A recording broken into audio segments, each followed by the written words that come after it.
Welcome to Gapology Radio Podcast with authors Mark Tinas and Brian Brockhoff.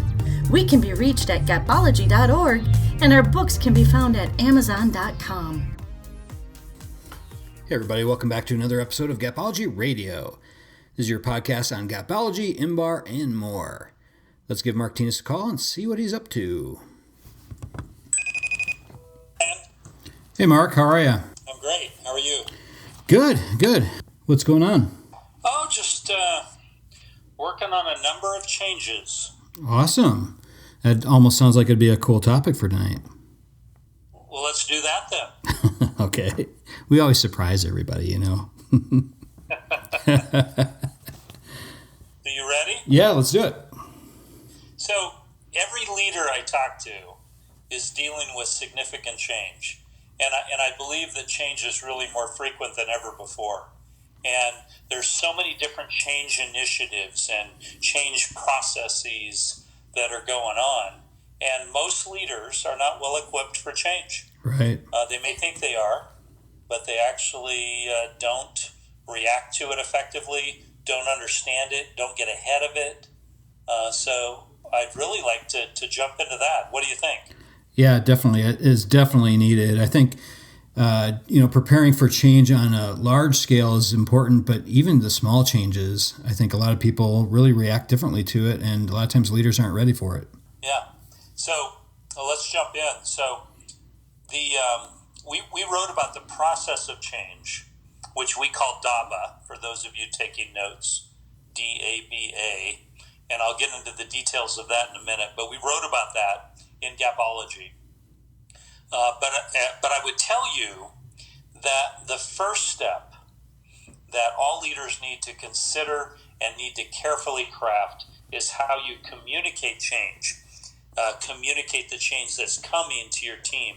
So we did a podcast on this, but write down these three things because they're really, really critical. So if a change is coming and you're the one communicating it, the first thing you do is you tell the team what they need to know.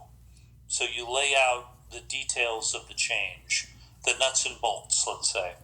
Secondly, then, you tell them why it matters, why the change matters, why it's significant.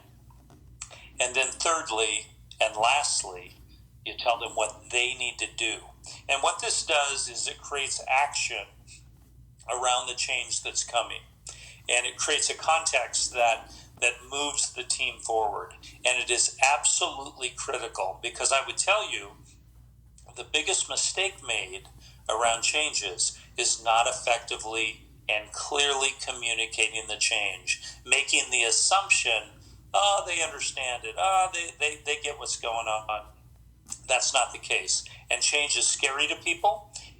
And if you don't communicate it clearly, it makes it worse. What do you think, Brian? Oh, absolutely. And I think you can almost look at especially the bottom part of the habit ladder. So communication and then understanding and then agreement. I think when you're doing that communication up front, ensuring that all those pieces take place, I think a lot of leaders wait until the last minute to communicate change, but people need time to understand it. They need time to process it and come to grips with it. Yeah, they're thinking, what does this mean for me? And so you're spot on there, Brian. That was great. So let's jump into DABA, D-A-B-A. So those letters stand for denial, which is the first step of change, and I'll get into that in a moment. The second step is anger, and it's very real. The third step is bargaining, and the final step is acceptance. So let's talk through those four steps, starting with denial. So denial is something that a leader needs to see in the team and needs to help guide them forward. So denial is very common. Leaders don't want to take offense to it. It's sort of human behavior. We're hardwired to go into denial. And it sounds something like, oh, this can't be happening, or oh no, this won't last, or this won't work. Sometimes the members of the team that will embrace the change the most and be best at it will have been in denial prior to that. It's just how it is. It's human behavior. So as a leader, you need to look for the phases of change in your team. They do go in sequential order, and denial comes first. And you need to help guide them down the path of DABA. And by being able to see it, by knowing that it exists, you can really help your team move forward, embrace change, and quickly move to action. So that's denial. What are your thoughts around that one, Brian? Yeah, absolutely. Some of you may have heard this, when you're looking at grief and understanding grief, and a lot of these things are kind of connected. The denial piece, I found sometimes it's very short-lived on the surface, but occasionally that does hover underneath the surface a little bit. And as a leader, I think it's important to look at it as a warning sign of really the next step. So you can really get ahead of the next step if you react accordingly. Yeah, no, that's great. Yeah, denial will lead often to the next step, which is anger. And people just get angry over change. It sounds like, why now? Why are we doing this now? Mm-hmm. I get so much on my plate. Why me? I mean, why would I have to deal with this? It's very real. So change affects people, and they go from denial to anger. And the good news is, if they're angry, you may actually be witnessing progress, because that means they're moving from denial to anger. And often that means they're moving then on to bargaining and acceptance. The bad news is that there's a wall. So denial and anger are separated from bargaining and acceptance by a wall, a very real wall. So some people never move past denial and anger. They start to just spin in that area and never accept the change that is coming. But again, as a leader, you need to listen, you need to observe, you need to know the process of change, and by doing so, you can help your team leap over that wall. But the wall is very real. So anger is actually progress. And again, rather than reacting to the anger, the best method for a leader, at least initially, is just to listen. Listen and listen. And you can speak to how you jumped over the wall, but listening is often something that will help the team move over the wall fairly quickly. So don't be shocked by anger. It's very real, and it is an actual response to change that happens. So, Brian, talk to me before I go on the other side of the wall here. Yeah. I think the anger piece. This is really where preparation, I think, helps. So as you're preparing to deliver the message of change, I would have contingency plans in place. Have support people if necessary, but at least be prepared as a leader to address the anger piece. I think that would help at least the communication, because like you said, I thought was really good is that listening piece. Leaders need to listen more than they speak, especially when you're dealing with anger and high emotional periods of time, and people who are going through that kind of emotional roller coaster. I think, asking questions and just listening to people, giving them the time to get through that emotional roller coaster really helps. Yeah, so if you go back to what I said earlier, which is you've got to communicate the change clearly. If you do that well, you can get a lot of people over the wall, and you can move them past denial and anger quickly. Again, the 3 steps there are: you're going to tell them what they need to know. You're going to talk about the change. You're going to tell them why it matters. You're going to sell them on the change. And then you're going to tell them what they need to do. You're going to create action. If you do those well, you can often move past the denial and anger phase quickly. So bargaining is the third step in the process of change.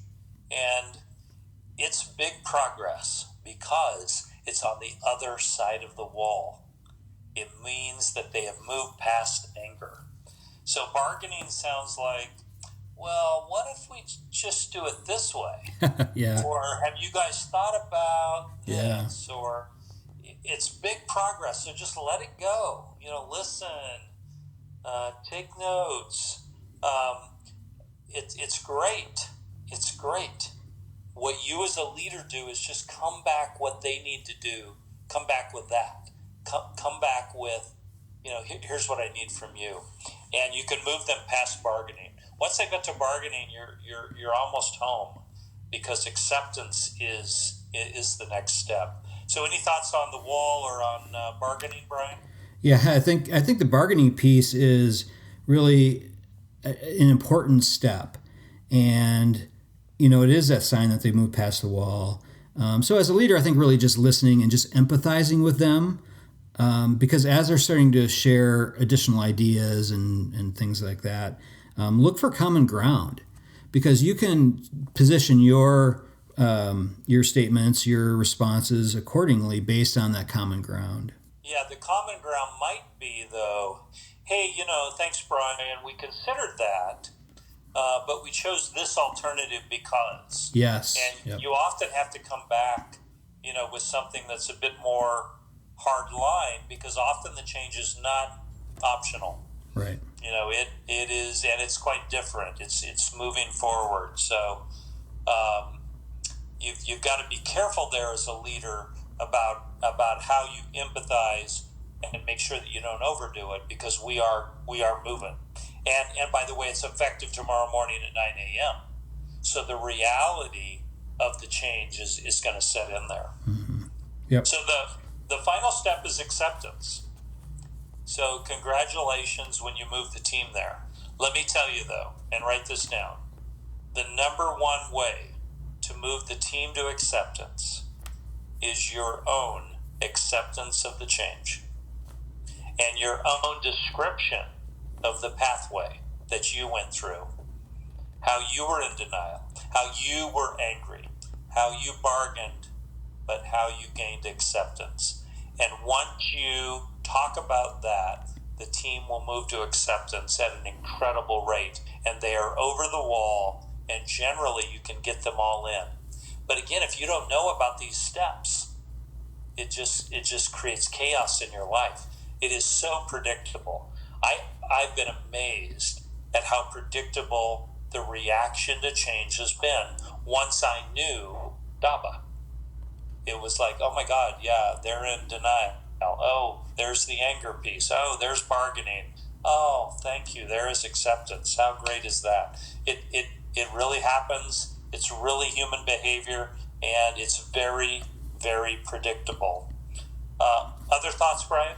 Yeah, as you were going through that, I was just thinking about, how does this really link with the commitment ladder? If you look at it, denial, anger, bargaining, acceptance, it kind of fits in with the commitment ladder, don't you think?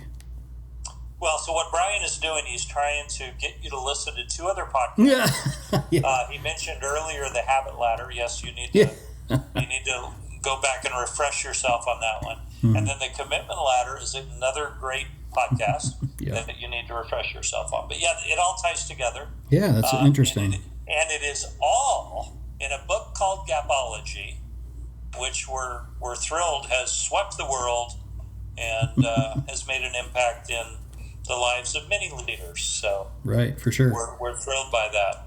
That's all I've got, Brian. Okay. Yeah, that sounds great, Mark. This was a good one. All right. Thanks for your time, everybody. Thanks. We'll talk to you later. Bye-bye. Bye. All right, that'll do it from here. Head on over to our website, gapology.org, for more information. Everybody have a fantastic week. We'll talk to you soon. This has been a Gapology production. Visit us at gapology.org.